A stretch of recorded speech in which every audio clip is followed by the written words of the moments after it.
Yo, what's up everybody? This your boy Lemon Versus. We got a special video today. I'm gonna try something new. As you can see, I got the whiteboard behind me. What I'm gonna try to do is I'm gonna go over rhyme schemes and different examples of rhyme schemes. Alright? Without further ado, rhyme scheme is just simply a pattern of rhymes used for construction of a song or musical flow. Simply put, it's basically used so you can know where to put the rhyme scheme in a couplet. That's basically what a rhyme scheme is. A couplet. A couplet is just two lines in a song or a poem follow each other and rhyme. And there's different ways to indicate that. A lot of people use letters A, B, C, and there are some people who use numbers 1, 2, 3, 4, and so on, so forth. When you get to advanced rhymes, you're gonna start using like compounds, and that's when you start using 1A, 2A, 3B, 3C, and so on and so forth. Now, right here, I just got a simple rhyme. It's going to look like this right here. It's just going to look like, you're going words, and your rhyming word is going to be on the end. Like, for example, just a simple rhyme. I got gas lit. Please don't steal my big. Big. That's just a simple rhyme. Another type of rhyme scheme is the half-full method. Now, what that means is the first line in the couplet is going to have two rhyming words. It's going to have half of the first bar.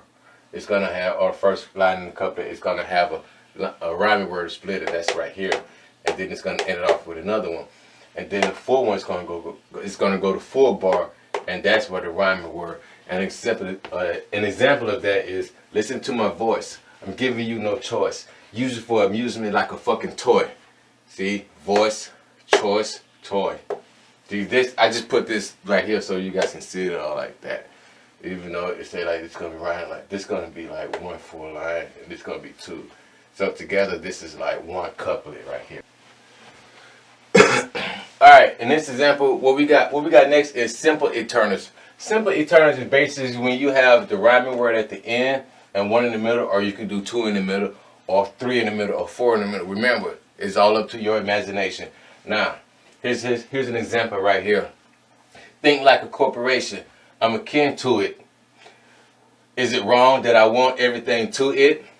And as you can see, there's two different ways. You can, like I said, you can do one in the middle and one on the end, in the half of the first and in the end, or you can just do a full one with one on the end, and you can do on the second line of the couplet. You can do a half and another one on the end. And this is the one that I chose right here. That's what this example is right here. As you can see, actually, this 22. Drive this home, should be like this. There it is. As you can see, this is the wrong, want right here. And those are simply eternal. Advanced internals is basically you have rhyming words internal inside the rhymes and at the ends. That's what that means. You got the internal, external. Anyway, advanced internal. With advanced internals, you're going to have a rhyming word on the end, and you can have rhyming words in the middle. And here's an example right here. With my headphones through some headstones, my vibe revive even dead cell phones. And there it is, just like I said right there. The headstones and phones, headphones, vibe, revive, right there. And that is rhyming schemes, and that's how you can apply it to your lyrics. And thank you so much for watching this video, and as always, hit me up in the comments and tell me what you think. Peace. Y'all stay true.